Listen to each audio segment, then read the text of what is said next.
Hello guys, तर स्वागत आहे तुमचं आपल्या या यूट्यूब चॅनलवरती. मित्रांनो, चॅनलवर नवीन असाल तर सगळ्यात अगोदर चॅनलला सबस्क्राईब करा आणि अशाच नवनवीन अपडेट्स पाहत राहा. आपली सिरियल खूपच इंटरेस्टिंग आहे, तुम्हाला नक्की आवडेल. चला तर मग आपल्या रिव्ह्यूकडे वळूयात. तर आता इथे सगळेजण पोळ्या करत असतात. आप्पांनी इथे प्रियंकाला पोळ्या येत नाही आहेत म्हणून त्यांच्या तिन्ही मुलांना पोळ्या करायला लावल्या आहेत. आणि खरं तर आप्पांचं हेच म्हणणं असतं की सगळ्यांना सगळं आलंच पाहिजे. तर त्याच नंतर आता इथे हा जो बंटी आहे तो त्याच्या दाजींचं कौतुक करत असतो. तो बोलतो की खरं तर दाजी, तुम्ही ग्रेट आहात. फक्त सुनेला पोळ्या येत नाहीत म्हणून तुम्ही तिन्ही मुलांना पोळ्या करायला बसवलं. खरंच हे ऐकून तर खरंच खूप भारी वाटतंय, असं तो म्हणत असतो. त्यावेळी आता इथे आप्पा जे आहे ते बोलतात की हे पहा, फक्त मुलींनाच आलं पाहिजे असं काही नाही आहे, मुलांनाही सगळ्यातलं सगळं आलं पाहिजे. आणि हे बघ वेदा, मुलींनीही लक्ष ठेवायला हवं, प्रत्येक कामामध्ये पुढे असायला हवं बरं का. तर आता इथे शिवनाथ जो आहे तो वेदाला खरं तर सांगत असतो, पण खरं तर शिवनाथला त्याच्या सुनेला देखील हे सांगायचं असतं. तर त्याच नंतर आप्पा बोलतात की चला आता मी गोडाऊनला जातो, तुम्ही सगळ्यांनी फक्त इथे पोळ्याच करत बसायचं नाही आहे बरं का. हे सगळं झाल्यानंतर गोडाऊनला देखील यायचं आहे. त्यावेळी आता इथं माधव, श्रीधर सगळेजण हो बोलतात. त्याचवेळी आता इथे माधव जो आहे तो बोलतो की आप्पा हे पहा ना, माझी पोळी कशी झाली आहे. त्यावेळी आप्पा बोलतात की अरे वा, छानच तर झाली आहे. त्यानंतर इकडे हा श्रीधर बोलतो की आप्पा आज मी गोडाऊनला थोडा लेट येणार आहे हां. त्यावेळी आप्पा कारण विचारत नाहीत. श्रीधर सांगतो की काय आहे ना, आईने आम्हा दोघांना मंदिरात जाऊन यायला सांगितलं आहे, त्यामुळे आधी मंदिरात जाऊन येतो आणि तिथून आल्यानंतर लगेच गोडाऊनला येतो.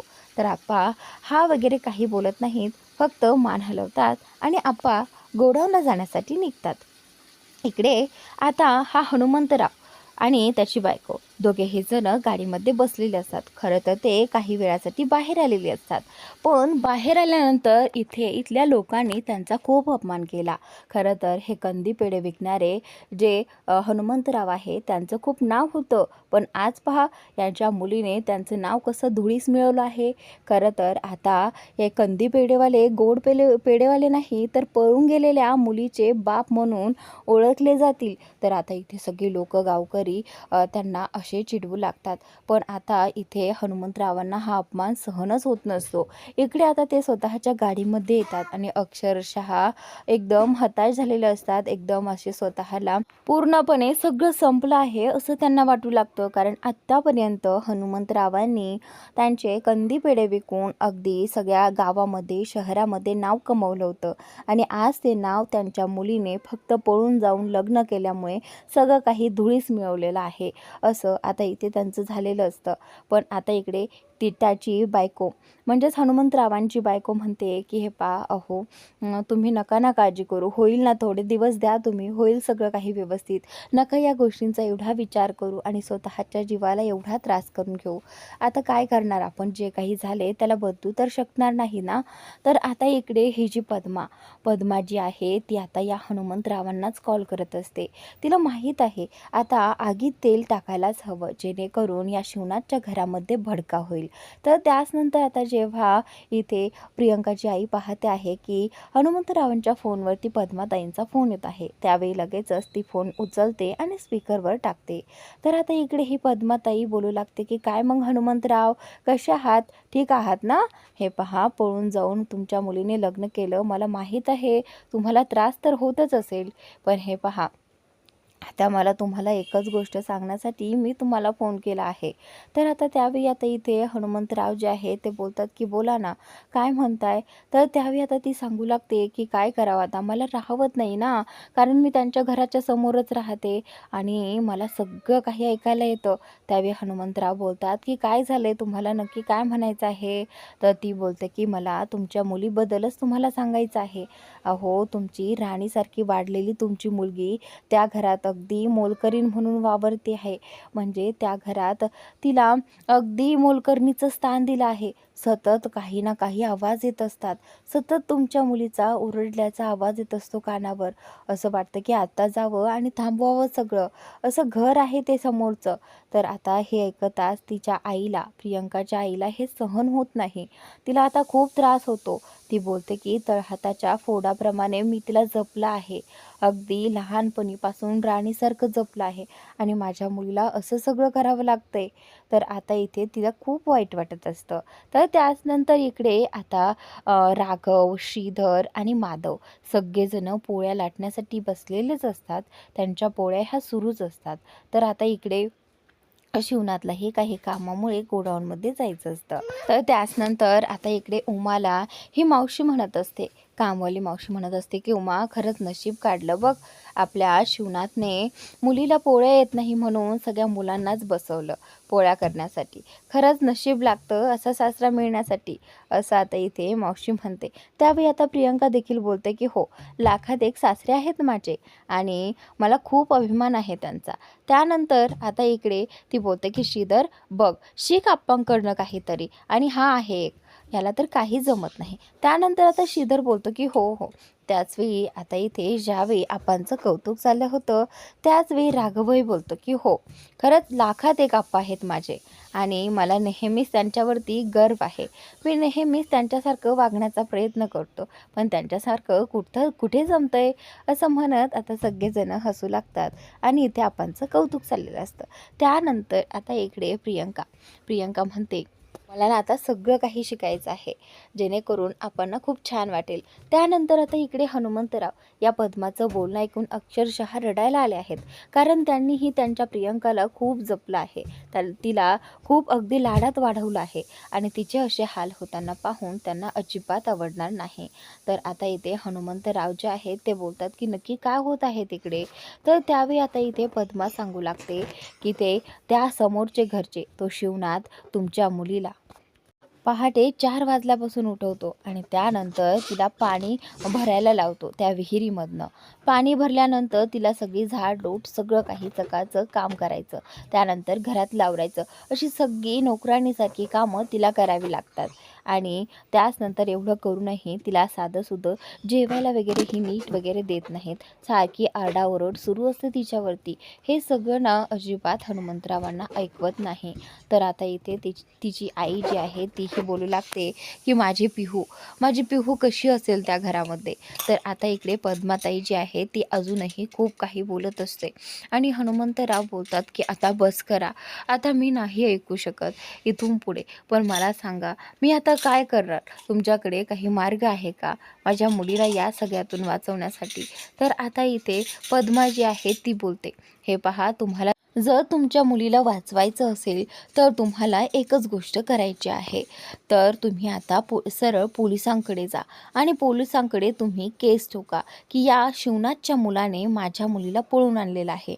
आणि जर अशी केस ठोकली ना तर त्यांना कळेल की तुम्ही काय चीज आहे ते आणि तुम्ही हे काहीही करू शकता.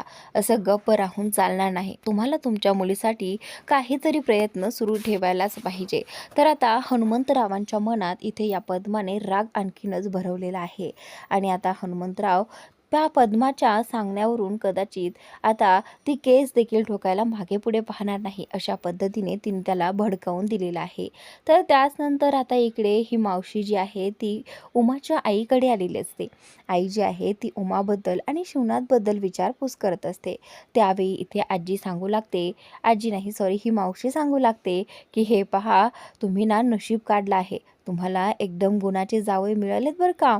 आणि तुम्हाला माहिती आहे आज काय झालं ते, आज ना त्यांच्या नवीन सुनेला पोळ्या करता येत नव्हत्या, म्हणून ह्या शिवनाथने काय केलं, शिवनाथने तिन्ही मुलांना पीठ मळायला बसवलं आणि त्यांच्याकडनं पोळ्या करून घेतल्या. का तर त्यांना हे दाखवायचं होतं की मुलांनासुद्धा काही येत नाही, शिकता शिकता सगळं काही येत असतं, असं सांगण्यासाठी शिवनाथने एवढं सगळं सुनेसाठी केलं. तर त्यावेळी आता इथे ती बोलते, उमाची आई जी आहे ती बोलते की खरंच लाखात एक जावई भेटलाय मला आणि उमाने नशीब काढलं पहा, असा जावई मिळायला नशीबच लागतं. तर आता मावशी बोलते की चला आता मला निघायला हवं. तेवढ्यातच उमाची आई बोलते की थांब, मला तुझ्याकडे एक गोष्ट द्यायची आहे, तेवढी प्लीज तू देशील. असं म्हणत आता इथे या उमाच्या आईने मावशीच्या हातामध्ये एक हार ठेवलेला आहे, जो की एक नेकलेस आहे कदाचित, तो ठेवलेला असतो आणि तो त्या नवीन आलेल्या सुनेला द्यायचा असतो. तर उमाची आई ती लपवून तो नेकलेस मावशीच्या हातामध्ये ठेवते. तेवढ्यात तिथे छाया येते. छाया आल्यानंतर पाहते की आईने काहीतरी या मावशीच्या हातामध्ये लपवलं आहे, काहीतरी दिलं आहे. तर आता छाया आल्यानंतर म्हणते की काय काय आहे. तेवढ्यातच छाया म्हणते की असं लपून द्यायची काहीच गरज नाही, माझ्यासमोर दिलं तरीही चालेल, हरकत नाही, मी काहीही म्हणणार नाही. मला माहिती आहे तुमचा जीव सगळा तिकडे गुंतला आहे, त्यामुळे तुम्ही देऊ शकता. तर आता छायानेही होकार दिलेला आहे. तर त्याचनंतर छायाचा चेहरा जो आहे तो डाऊन होतो. तर छाया जी आहे ती म्हणते की तिकडे अशाच सुना येत राहो.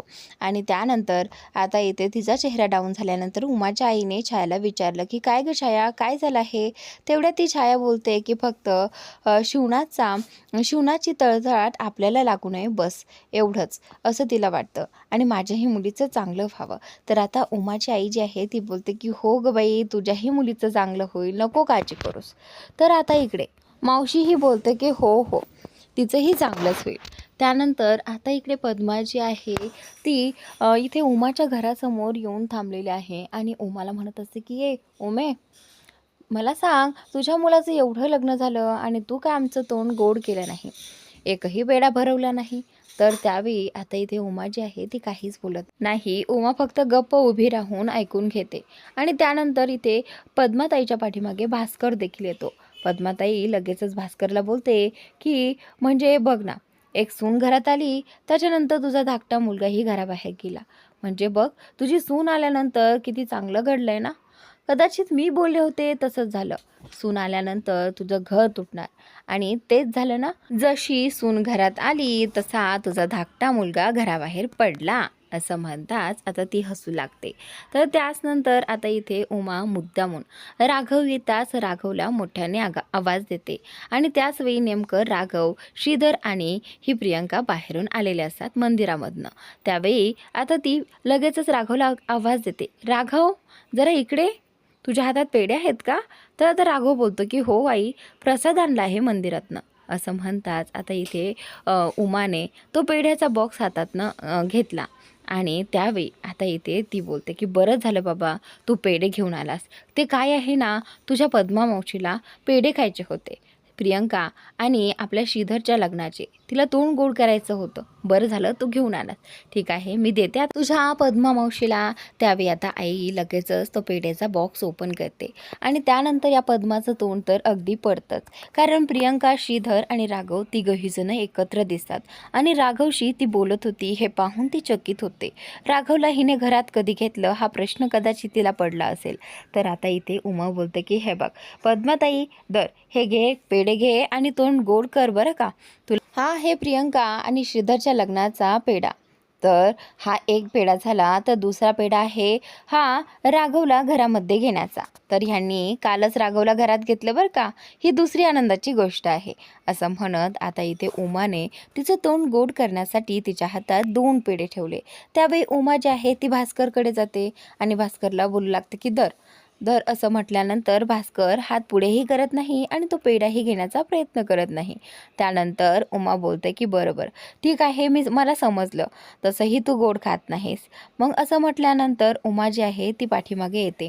आणि त्यानंतर ही पद्माचा आता पोपट झालेला असतो इथे. तर कारण पद्माला वाटलं होतं की राघवला अजूनही घरात घेतलेलं नाही आहे, पण आता इथे त्यांनी घरातही घेतलं आणि सगळे खुशही आहेत.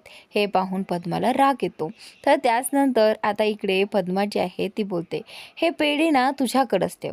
खरं तर हा पेढा तुला जेव्हा काम येईल तेव्हा तू खाऊन घे, कारण तुला माहिती आहे लवकरच आता तुझं घर तुटणार आहे, कारण तुझी ही जी सून आहे ना तीच हे घर तोडणार आहे. असं म्हटल्यानंतर आता इथे उमाच्या डोळ्यात पाणी येतं.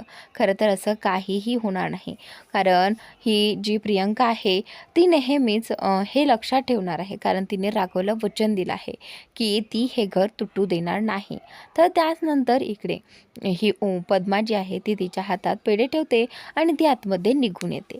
पद्मा गेल्यानंतर इकडे मावशी त्यांच्या घरातनं काम करून उमाच्या घरी चाललेली असते. त्यावेळी आता मावशी उमाला थांबवते की उमा थांब गं, असं म्हणताच उमाही थांबते. त्याचनंतर आता इथे उमाची आई तिथे गॅलरीमध्ये येऊन थांबलेली असते आणि उमाचंही लक्ष तिच्या आईकडे जातं. तेवढ्यात मावशीने तिच्या हातामध्ये काहीतरी ठेवलं आणि मावशीने सांगितलं आहे की तू वरती बघ.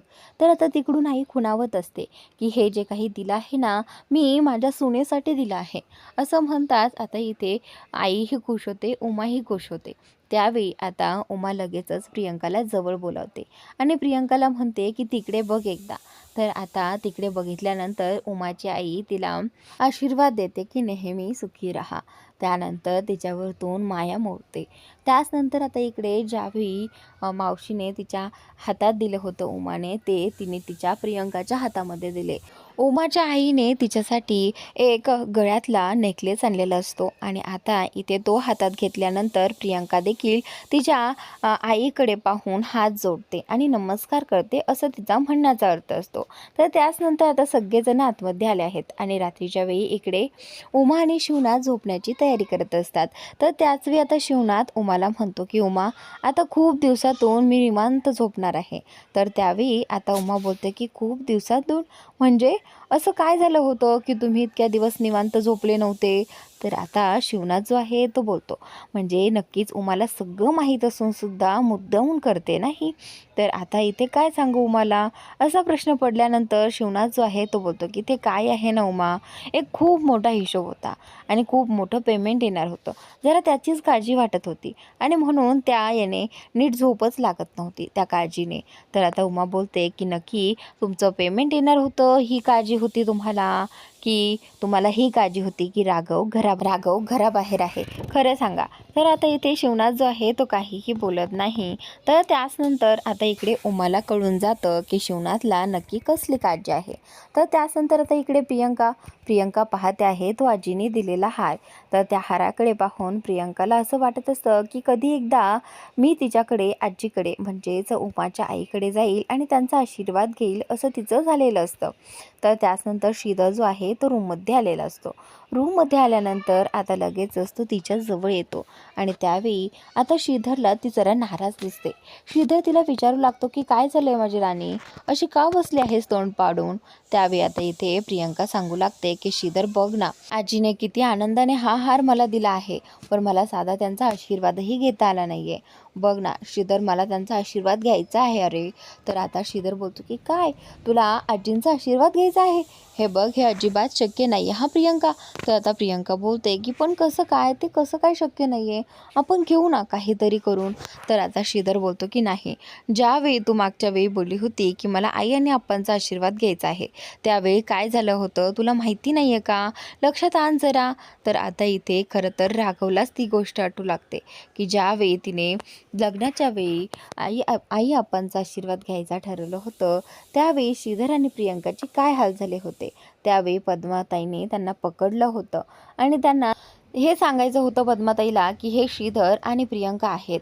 पण जर तसं झालं, तर यावेळी जर प्रियंका आजींचा आशीर्वाद घेण्यासाठी गेली तर या पद्मा मावशीने पकडलं तर नाही, नको नको, मला तर आशीर्वाद घ्यायचाच नाही. आणि प्रियंका, तूही आशीर्वाद घ्यायला जायचं नाही, कारण तुला माहीत नाही जर आपण त्या घरामध्ये गेलोय, हे साधं त्या पद्मा मावशीला कळलं ना, अख्खं गाव ती डोक्यावर घेईल.